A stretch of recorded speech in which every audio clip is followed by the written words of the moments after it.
Imagine if Wrestling and Golf Zero developer Colin Lane made a one-on-one weapons-based beat-em-up game set in Roman times. That thing you're picturing right now probably looks a bit like Gladihoppers. It's got all the chaotically clumsy madness of a wrestling or a touchdowners, but with an extra ladle or two of blood.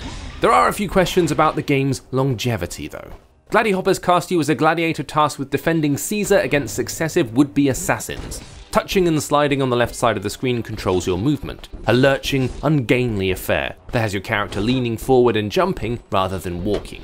Swiping the right side of the screen initiates various attacks with your weapons. It makes for some entertainingly rambunctious scraps, as you trade blows with an assortment of savage opponents. The trick here is to try and land a solid hit, preferably a critical, and then duck back to avoid a counter hit. When it works, it's great, but it's just a shame that the precise mechanics of this remains vague even a number of rounds into the game.